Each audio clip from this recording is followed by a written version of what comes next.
Hola, ¿qué tal amigos del Centro Arquidiocesano de Evangelización? Esta es la segunda entrega con respecto al tema del libro del Apocalipsis cristiano, del Apocalipsis del Nuevo Testamento. En el video anterior hablábamos acerca del género literario apocalíptico. En este segundo video hablaremos de los contextos políticos, sociales, religiosos de la época en la que se escribe el Apocalipsis del Nuevo Testamento.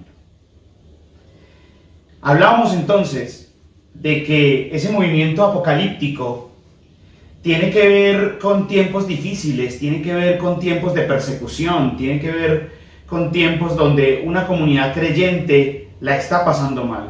Una comunidad creyente cuyo ejemplo es, por ejemplo, la comunidad de unos 200 años antes de Cristo, donde surge el profeta Daniel, unos 200 años antes de Cristo. Por allí van haciendo el movimiento apocalíptico del Antiguo Testamento, y entonces ubicamos al profeta Daniel como el más claro ejemplo de apocalíptica del Antiguo Testamento.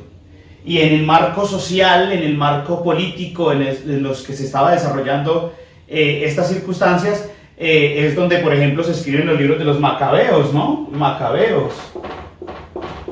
Antiguo Testamento. Entonces el libro de Macabeos que nos habla de revueltas, de resistencias, ¿bien? Porque habían llegado unos imperios, habían llegado unas culturas dominadoras y querían imponer en territorio judío todo lo que significa una nueva religión, unas nuevas costumbres, unas nuevas maneras, y que obviamente los judíos fieles no lo iban a permitir. Muchos otros sí, digamos, que se revolvieron y comienzan esas revueltas por la fidelidad o la infidelidad. ¿Bien?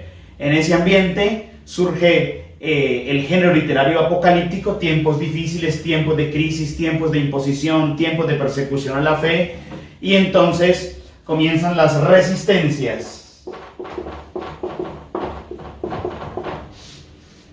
Las resistencias de los fieles al Señor por no contaminarse, por no entrar en el juego avasallador del imperio de turno, un rey muy famoso, Antíoco IV, que está aquí en medio de estos textos que quieren imponer a la fuerza ciertos criterios de estilo de vida y de fe y de cultura, y entonces aparece la resistencia judía por no perder su fe, sus criterios, sus costumbres, por ser fieles a Dios. Entonces, cuando hablamos de resistencia, entonces, como que viene a nuestra mente, a nuestro corazón de creyente, una figura muy bella, que fue la figura de los profetas. Entonces, la apocalíptica va a ser hija de la profecía como denuncia, la profecía como esa resistencia, la profecía como ese pararse en la raya ante las circunstancias que no son de Dios y que venían o de los gobiernos o de otras culturas a imponer en el ambiente judío. Y entonces los profetas, que son aquellos que denuncian y que son la conciencia espiritual y moral del pueblo. Entonces, desaparecido el profetismo público, el profetismo que tenemos en nuestros libros de los profetas, de la cantidad de profetas que tenemos, desaparecido esas voces, entonces llega un tiempo allí como de cierto apaciguamiento, como donde todo se volvió muy cultual. Entonces todo el control lo tenían la rama sacerdotal, los escribas y toda esta gente que tenía que ver con el culto y con el templo. Y entonces el profetismo decayó un poco, pero seguía allí en el sustrato del pueblo, seguía allí en las masas populares, ese espíritu de que habían cosas que no son de Dios, de que habían cosas que son contrarias a nuestra fe. Y entonces había allí en el interior de la conciencia del pueblo el clamor por justicia, el clamor por rectitud, por honestidad, y el clamor por una fe auténtica a Dios. Entonces eso era allí en el sustrato del pueblo, y es lo que surge, estalla, explota unos 200 años antes de Cristo, cuando vinieron las dominaciones y cuando vinieron otras culturas y el ambiente helenístico, el ambiente griego, a imponer sus estilos de vida en Israel.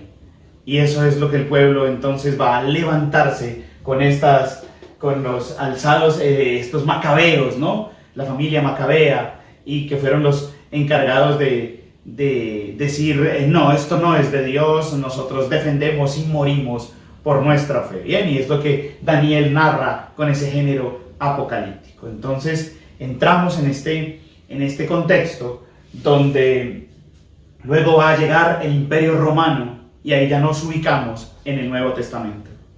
Luego llegará entonces el Imperio Romano a dominar gran parte de Europa, norte de África, parte de Asia, toda la cuenca del Mediterráneo. Y entonces en ese ambiente donde se expandió y se desarrolló el Imperio Romano, y en estas tierras judías, pues también pasan a pertenecer a manos del imperio. Y entonces los judíos, en los tiempos del Nuevo Testamento, ahora son una colonia del Imperio Romano. Lo único que tienen de independencia tal vez es su fe. De resto, toda la situación social y política y de gobierno pues son administradas y controladas por el Imperio Romano. Es decir, que también hay allí un ambiente propicio para que resurja nuevamente el movimiento apocalíptico, hijo de la profecía, como resistencia, como denuncia, como fidelidad a la fe.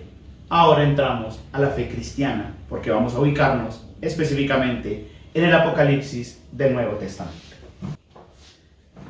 Entonces el contexto social, político y religioso va a estar marcado por lo que significa el Imperio Romano.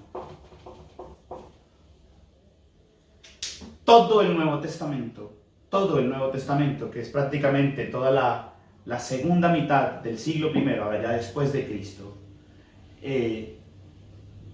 tenemos referencias históricas de que tal vez el primer texto escrito del Nuevo Testamento es la primera carta a los tesalonicenses. Estamos hablando del año 49-50, y de ahí en adelante todos los escritos paulinos, todos los escritos de las comunidades joánicas, de las comunidades petrinas. Entonces prácticamente el Nuevo Testamento se escribe en 50 años, la segunda mitad del siglo I, y estamos hablando de una dominación romana, no solamente en lo que hoy llamamos Israel, sino en toda la cuenca del Mediterráneo, prácticamente toda Europa y todo el norte del África y todos los vecinos allí de Israel. ¿Qué sucede con los romanos? Bueno, pues los romanos pues, son un pueblo politeísta por la influencia griega de sus divinidades, permiten diversidad de cultos, y en ese sentido, en los tiempos de Jesús, en los tiempos de esa primera comunidad cristiana, pues digamos que hay cierta libertad. Hay cierta libertad, con tal de que le paguen los impuestos a Roma y con tal de que no haya revueltas de tipo social que hay que calmar, por eso la muerte de Jesús, con tal de que todo esté en cierta calma y se paguen los impuestos, pues llevamos la fiesta en paz. Comienzan unas revoluciones muy grandes. Hay un dato fundamental, bíblico fundamental del Nuevo Testamento, fundamental para ustedes que son estudiosos de la palabra de Dios y inmersos en esta vida cristiana de apostolado y de servicio y de formación. Pues hay un hecho fundamental, y es el año 70 después de Cristo. El año 70 rompe, divide gran parte de los sucesos y acontecimientos que se dan allí, ya en medio de la comunidad cristiana. Estamos hablando de unos, 40, 35 años después de la muerte de Cristo. En el año 70 se da la destrucción del templo de Jerusalén, del templo que conoció Jesús, de ese templo que había sido reconstruido varias veces. En el año 70 se da una revuelta enorme entre judíos, romanos, y allí los cristianos son pequeñas comunidades, pero también lo que diríamos llevan del bulto, y también allí se ven inmiscuidos en todo esto. Entonces una revuelta que termina con la expulsión de judíos de su propia tierra, con dispersión, destrucción del templo, Y comienzan entonces las presiones fuertes de Roma con respecto a los cultos, con respecto a los estilos de vida de las comunidades que estaban allí en esta tierra. Y ya hay cristianos, y ya hay comunidades cristianas que crecen de una manera desbordada, y ya hay comunidades cristianas que crecen como la maleza, se riega de una manera impresionante el Espíritu de Dios, el Espíritu de Jesús resucitado. Y hay personajes como por ejemplo Nerón, emperador de Roma entre los años 54 y 68, profundamente fuertes y perseguidores contra los cristianos. Después de esto surge como una cierta paz, como una cierta tregua. Este personaje Nerón fue un salvaje contra las comunidades cristianas. Luego vienen todas estas revueltas del año 70, expulsión de los judíos, y hay como una cierta tregua. Incluso los judíos piden a los emperadores poder celebrar su culto propio, porque los emperadores comienzan a promulgar el culto a ellos como divinidad, ellos como Dios, ellos como supremo Señor. Los judíos no lo aceptan y digamos que logran tener allí ciertos permisos, pero los cristianos son unos pequeños núcleos. Entonces el imperio se va con brutalidad contra las comunidades cristianas que no quieren aceptar a los emperadores como dioses y como señores. Los cristianos solamente tienen a Cristo como su Dios y como su Señor, y comienzan las grandes persecuciones. Miren, ya estamos hablando de toda la mitad del siglo I. Vamos a ubicarnos hacia el año 90 con el emperador Domiciano.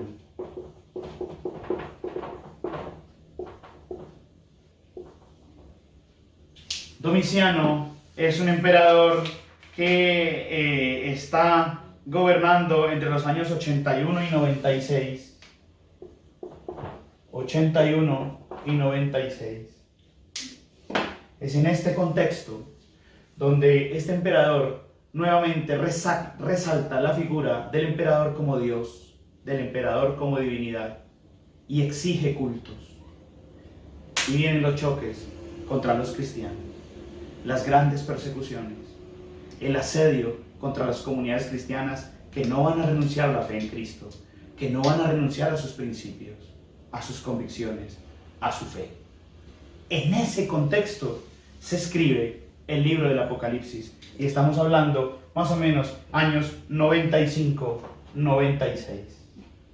Años 95, 96. Estamos hablando de este Juan que escribe el Apocalipsis, desterrado en una isla, Patmos, que le escribe a sus comunidades, a las comunidades que él coordinaba o que él había fundado, a sus comunidades, para que resistan, para que sigan denunciando estas divinidades paganas, para que no le hagan el juego al imperio, pero que será una lucha como entre una mujer y un dragón, pero que será una lucha entre algo que porta fragilidad, debilidad, como una pequeña comunidad cristiana, ante el gran poderío en armas y en gobierno de los romanos.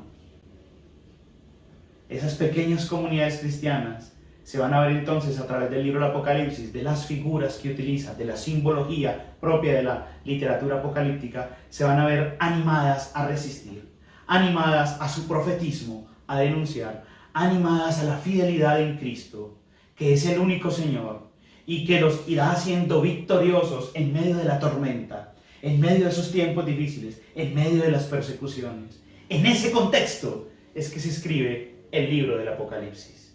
Persecución, martirio, muerte, un gigante que encima quiere devorar como un dragón.